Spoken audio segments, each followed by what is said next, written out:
बिस्मिल्लाहिर्रहमानिर्रहीम। अस्सलाम वालेकुम नाज़रीन, आप यूट्यूब चैनल देख रहे हैं। मैं इमरान खान हूँ। पाकिस्तान तहरीक इंसाफ ने और काफ लीग ने अपना तरीक़ाकार बना लिया है कि कैसे उन्होंने एतमाद का वोट लेना है। इसमें हुआ यह है कि पाकिस्तान तहरीक इंसाफ ने और काफ लीग ने पार्लिमानी पार्टी का इजलास तलब कर लिया है। ये 2 जनवरी को इजलास बुलाएंगे। 2 और 3 जनवरी को इनकी पॉलिटिकल एक्टिविटीज़ होंगी और अगर इनके नंबर उस वक्त पूरे हो जाते हैं तो ये फौरी तौर पर एतमाद का वोट लेने के लिए सूबाई असम्बली में चले जाएंगे। अब दिन काफ़ी ज़्यादा है, बंदे इन्होंने अपने पूरे करने हैं। चंद लोगों के बारे में कि वो पाकिस्तान से बाहर हैं, 1-2 लोग हैं वो बीमार भी हैं और ये सारे 187 इकट्ठे करने हैं। यानी काफ लीग की जिम्मेदारी ये है कि वो अपने 10 लोगों को इकट्ठा करे और 10 के 10 को बैठा के एक वीडियो जारी करे कि हम 10 इकट्ठे हैं और उसके बाद उनको अपने साथ ही रखे और ले जाके अपना एतमाद का वोट ले। पाकिस्तान तहरीक इंसाफ की जिम्मेदारी ज़रा इससे ज़्यादा बड़ी है और उन्होंने अब ग्रुप बनाना शुरू कर दिए हैं कि अलग अलग डिवीजन्स के उन्होंने ग्रुप बनाए हैं कि ये ग्रुप की जिम्मेदारी ये वाले एमपीए की है, ये वाले ग्रुप की जिम्मेदारी ये वाले मिनिस्टर की है, ये वाले ग्रुप यानी रावलपिंडी के इतने एमपीएस हैं तो वो ये वाले मिनिस्टर साहब उन सबको लेकर आएंगे। तो इस तरह उन सबको इकट्ठा करके लाया जाएगा और 2 तारीख को पार्लिमानी पार्टी की मीटिंग होगी। इमरान खान साहब वहाँ पे चेयर करेंगे। दूसरी जानिब परवेज़ इलाही साहब अपने साथियों के साथ इकट्ठे होंगे और जैसे ही इनकी स्ट्रेंथ पूरी होगी ये फौरी तौर पर एतमाद का वोट ले लेंगे। कौमी असम्बली वाले मामले में एक अजीबोगरीब काम हो गया, यानी अब इस्तीफे देने वाले इस्तीफे देने के लिए जाना चाहते हैं। पहले इनको ताने दिए जाते थे, यानी 2 चीज़ें उन्होंने मांगी थी। शाह महमूद कुरैशी साहब ने बड़ा क्लियर कर दिया कि जी 2 चीज़ों के ऊपर उन्होंने एतराज़ किया था, हम उनके दोनों एतराज़ दूर करने जा रहे हैं। पहला एतराज़ वो ये है कि जनाब आपने अगर इस्तीफे देने हैं तो आप वहाँ मौजूद रहें और सामने आकर इस्तीफे दें। तो उन्होंने कहा जी हम अपने सारे अरकान को लेकर जा रहे हैं, हमारे 100 से ज़्यादा 125 के करीब लोग हैं, हम सबको लेकर जा रहे हैं। कौमी असम्बली में 28 तारीख को जाएंगे और हम जाकर शो ऑफ हैंड करेंगे कि हम आ गए इस्तीफ़ा देने के लिए। दूसरी शर्त यह रखी स्पीकर ने कि मैं अलग अलग मिलना चाहता हूं। तो शाह महमूद कुरैशी साहब ने कहा प्रॉब्लम ही नहीं है। यानी एक शर्त तो यह है ना कि साहब ने अगर सारे कहें और अपने हाथ से लिखा हुआ इस्तीफ़ा दें, यानी इस्तीफ़ा हाथ से लिखा हुआ होना चाहिए, टाइप किया हुआ नहीं। तो उन्होंने कहा हाथ से लिखे हुए इस्तीफ़े लेकर आ रहे हैं जनाब आपके लिए, और अगर आप इनफरादी हैसियत में मिलना चाहते हैं तो हर बंदा आपको अकेला अकेला मिलकर जाएगा। 1-1 मिनट आपको हर बंदा देगा। आप 2 घंटे बैठे हैं अपने दफ्तर में और आपको सारे बंदे मिलकर जाएंगे और सारे अपने इस्तीफे देकर जाएंगे। अब उसके बाद फौरी तौर पे जो स्पीकर ने एक फरार का रास्ता इख्तियार किया है वो गड़ी खुदा बख्श जा रहे हैं और उसके बाद फिर वापस नहीं आ रहे। वहाँ से फिर वो ऑस्ट्रेलिया रवाना हो जाएंगे, लेकिन डिप्टी स्पीकर मौजूद होंगे, दीगर लोग मौजूद होंगे और ये मामला आगे बढ़ाया जा सकता है। कब तक इस्तीफ़ों को रोकने की कोशिश की जाएगी? ख्वाजा आसिफ तो अपने मुंह से कह रहे हैं कि इनको ट्रक की बत्ती के पीछे लगा दें और टाइम गेन करें। टाइम गेन करने के चक्कर में यहां तक इस मुल्क को पहुंचा दिया है। मुल्क की मईशत के बारे में रोजाना बुरी खबरें आ रही हैं। इस वक्त गैस का इतना शदीद बहरान है पाकिस्तान के अंदर कि लोग झोलियां उठा उठा कर बदवाएं दे रहे हैं इस इंपोर्टेड हुकूमत को। यानी आपको याद होगा प्रोग्राम्स होते थे, LNG क्यों नहीं मंगाई, LNG मंगानी चाहिए थी, ये क्यों नहीं किया, वो क्यों नहीं किया, 6 चीज़ें लेनी थी, 5 चीज़ें क्यों ली, एक पाव के ऊपर जो है वो नज़र रखी हुई थी। और आज पाकिस्तान में इस्तेमाल के लिए गैस नहीं है, लेकिन कोई भी इसके ऊपर बात करने को तैयार नहीं है। पाकिस्तान की मीडिया को सांप सूंघा हुआ है। उधर आदम सवाती साहब ने भी एक ख़त लिख दिया है। आदम सवाती साहब के ख़त पे जाने से पहले मैं आपको ज़रा एक क्लेम बता दूं कि PMLN के लोगों ने राब्ता किया है पाकिस्तान तहरीक इंसाफ से और MPS कह रहे हैं जी हमारी सीट अपने साथ एडजस्ट कर लें। यानी ऐसी सीट एडजस्टमेंट है कि PMLN के MPS कह रहे हैं कि हम रिज़ाइन कर देते हैं, हमें आप अपने साथ एडजस्ट कर लें और उस हलके के अंदर हमें MPA या MNA का जहाँ पे भी आपने इलेक्शन लड़ाना है आप हमें इलेक्शन लड़ा लें। क्योंकि उनको आइडिया है कि पाकिस्तान तहरीक इंसाफ का टिकट इस वक्त बहुत कीमती है। कुछ लोग काफ लीग के साथ भी राब्ते में हैं PMLN के, और काफ लीग भी उनको तोड़ने के चक्कर में है कि अगर ये इस्तीफे दे देते हैं तो परवेज़ इलाही का रास्ता साफ हो जाएगा।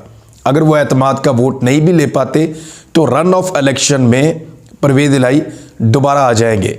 अगर PMLN के चंद लोगों ने इस्तीफ़ा दे दिया तो 4 लोगों के पास, उनके बारे में मेरे पास पहले से इंफॉर्मेशन थी कि वो रिज़ाइन करना चाहते हैं। अब ज़्यादा लोगों के बारे में कहा जा रहा है। उल्टा आसिफ अली जरदारी साहब जो पंजाब से अरकान असम्बली खरीदने आए थे वो पता चला है कि सिंध में उनके अपने लोग पाकिस्तान तहरीक इंसाफ के साथ राब्ते में हैं और वो चाहते हैं कि अगली मरतबा वो तहरीक इंसाफ के टिकट पे इलेक्शन लड़ें, क्योंकि सिंध के अंदर भी आसिफ अली जरदारी साहब के लिए हालात उतने अच्छे नहीं हैं जितने किसी दौर में हुआ करते थे। आदम सवाती साहब ने chief justice Islamabad high court को ख़त लिखकर अदम एतमाद का इजहार किया। ये साकिब बशीर साहब ने जो खबर दी है वहाँ से मैं आपको पढ़ के सुना रहा हूँ। अपना केस किसी और बेंच में मुंतकिल करने की उन्होंने दरख्वास्त की है। यानी chief justice Islamabad high court के ऊपर आज़म सवाती साहब ने ख़त लिखकर अदम एतमाद का इजहार कर दिया है। गैर मामूली ख़त में और पब्लिकली सीरियस नौयत के कुछ एलिगेशंस के बाद की सूरत हाल कुछ बेहतर नहीं लग रही।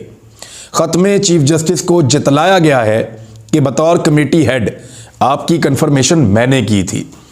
और इस पर फवाद चौधरी साहब ने जो ट्वीट किया है, उन्होंने कहा आदम सवाती ने अपने हाथ से लिखे ख़त में chief justice Islamabad high court पर अदम एतमाद का इजहार किया है और कहा है कि जिस तरह मातहत अदलिया के जज को तब्दील करके फैसले लिए गए, इसके बाद निज़ाम इंसाफ पर एतमाद कैसे किया जा सकता है।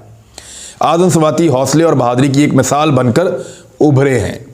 यहाँ पे मेरे पास जो खबर है उसमें आदम सवाती साहब ने बहुत सारी चीज़ों की तफसील लिखी है। पूरे ख़त को तो मैं पढ़ के आपको नहीं सुना रहा, लेकिन वो कह रहे हैं कि मुझे अगवा किया गया और गैर कानूनी तौर पे पिम्स अस्पताल से अगवा किया गया 2 दिसंबर को। फिर मुझे कोयटा ले जाया गया और सिंध ले जाया गया और 46 जाली FIRs मेरे खिलाफ काटी गई। और उन्होंने कहा कि स्पेशल कोर्ट के जज राजा आसिफ महमूद उनको ट्रांसफ़र कर दिया गया नामालूम वजूहात की बिना पर।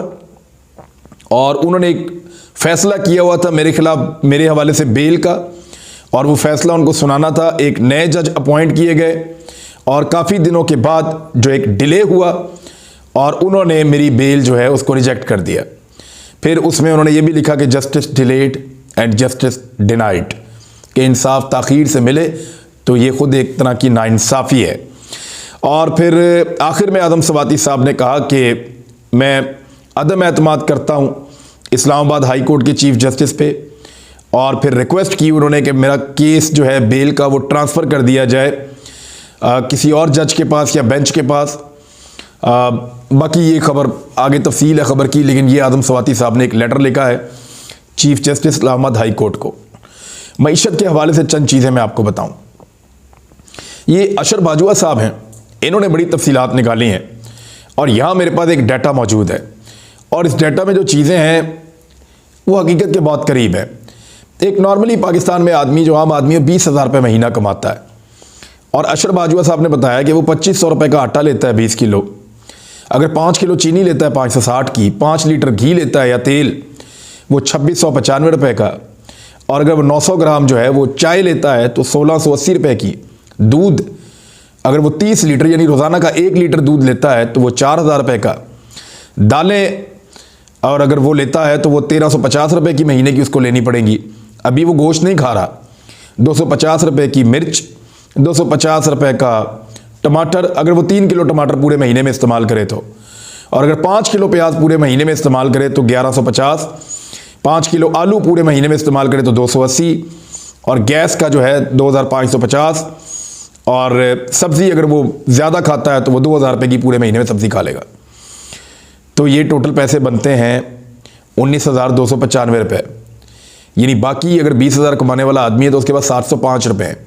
दवाई भी है, शायद कभी गोश्त खाने को दिल करता है, कभी बाहर से रोटी खानी पड़ जाए, बच्चों को स्कूल कैसे भेजेगा, बिल कैसे देगा, किराया कैसे देगा, ये सारा कुछ इसमें नहीं है। हम जब रिपोर्टिंग किया करते थे तो ऐसी रिपोर्ट बनाया करते थे। ये 13-14 हज़ार रुपये में महीना हमें चीज़ें नज़र आती थी, फिर हम कहते थे गुजारा कैसे होगा। और अब ये चीज़ें जो हैं वो तकरीबन 20,000 रुपये तक पहुंच गई हैं। इसमें ना गोश्त शामिल है, ना एक दिन भी बाहर का खाना शामिल है, ना बच्चों की फ़ीस, तालीम, ना बिजली का बिल, ना बाकी चीज़ों का बिल, ना घर का किराया, कोई भी चीज़ इसके अंदर ऐसी शामिल नहीं है। तो अंदाज़ा कर लीजिए पाकिस्तान की हालत क्या कर दी है। और जो साबिक वज़ीर ख़जाना है मिफ्ता इस्माइल साहब, वो अपने मुँह से कह रहे हैं कि रुपए की कदर को मसनूई तौर पर बढ़ाने से एक्सपोर्ट नहीं बढ़ रही, और उन्होंने कहा कि अगर IMF के पास ना गए तो मुल्क डिफ़ॉल्ट की तरफ चला जाएगा। ये वार्न कर रहे हैं बार बार कि डार साहब ज़बरदस्ती डॉलर को रोक कर रख रहे हैं आलमी मंडी के मुकाबले में डॉलर की कीमत ज़्यादा है रुपए के मुकाबले में, लेकिन डार साहब ज़बरदस्ती रुपए को नीचे रख रहे हैं जिद करके। उसकी वजह से पाकिस्तान को नुकसान हो रहा है, और उस नुकसान की वजह से अगर पाकिस्तान अब IMF के पास नहीं जाता, क्योंकि इन हरकतों के बाद तो IMF आपको पैसे ही नहीं देगा, आप तो गैर कानूनी हरकतें कर रहे हैं पैसे के साथ, तो जब वो आपको पैसा नहीं देगा तो फिर आप डिफ़ॉल्ट की तरफ जाएंगे। ये मैं नहीं कह रहा, ये मिफ्ता इस्माइल साहब कह रहे हैं। हालत ये हो गई है कि जो लंडे के कपड़े आते हैं ना बाहर से, जो बहुत गरीब लोग खरीदते हैं, और हम लोग भी अपने दोस्तों के साथ लंडे के कपड़े लेने जाया करते थे, ले आते थे और ला के पहनते थे, और अभी भी कोई दोस्त कोई ऐसी चीज़ गिफ्ट कर देता है तो मैं पहन लेता हूँ। तो ये जो लंडे के कपड़े हैं, ये गरीब आदमी, आम आदमी, लोअर मिडिल क्लास के लोग, ये लोग पहनते हैं, सफ़ेद पोश लोग। उनके ऊपर भी कस्टम टैक्स बढ़ा दिया है हुकूमत ने, ये हालात हो गए हैं, और उनके 300 कंटेनर्स इस वक्त फंसे हुए हैं। दूसरा मैं आपको एक और बताता हूँ, थोड़े दिन पहले आपको याद होगा टोयोटा कंपनी बंद हो गई थी। टोयोटा कंपनी ने अपना यहाँ से प्लांट बंद किया था। अब इंडस मोटर्स के बाद, यानी इंडस मोटर्स जो बंद हुई टोयोटा, उसके बाद पाक सुजुकी ने भी अपना प्लांट बंद कर दिया है, और गैर एलानिया तौर पर उन्होंने 8 दिन के लिए अपना प्लांट बंद किया है। और वो ये कह रहे हैं कि दरामदी पाबंदियों की वजह से पाक सुजुकी के लिए ये बहुत नाजुक वक्त है। मुस्तकबिल के हवाले से भी गैर यकीनी सूरत हाल की वजह से ये भी इल्म नहीं है कि ये पाबंदियां कितना अरसा तक जारी रहेंगी।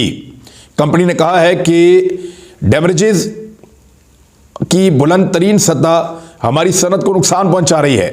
हमारे डीलर्स और वेंडर्स भी बिलतरतीब फरोख्त और पैदावार ना होने की वजह से बहुत परेशान है। ये है रीज़न।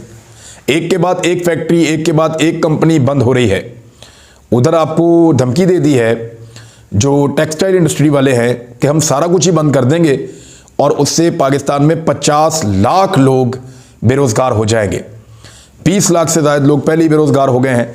तो ये हालत कर दी है इन्होंने अच्छे खासे पाकिस्तान की, जिसकी इकॉनमी ठीक चल रही थी। और सिक्योरिटी की सूरत हाल इस वक्त पता कैसी है? सिक्योरिटी की सूरत हाल इस मुल्क में ऐसी है कि अमेरिका ने, सऊदी अरब ने और ऑस्ट्रेलिया ने अपने अपने शहरियों को इस्लामाबाद में ख़बरदार कर दिया है कि वो होटलों में ना जाएं और पब्लिक मकामात पर ना जाएं, क्योंकि पाकिस्तान में दहशतगर्दी के ख़तरात बढ़ते चले जा रहे हैं। ये है पाकिस्तान में इस वक्त सिक्योरिटी की सूरत हाल। और पाकिस्तान के वज़ीर दाखिला को, पाकिस्तान के वज़ीर ख़ारजा को, पाकिस्तान के वज़ीर दिफा को और पाकिस्तान के वज़ीर आज़म को इस वक्त सिर्फ एक ही काम है, और वो काम क्या है? इमरान खान की घड़ी, घड़ी घड़ी, बस वो एक घड़ी, और कुछ भी नहीं। अब तक के लिए इतना ही। अपना ख्याल रखिएगा, अपने चैनल का भी। अल्लाह हाफ़िज़।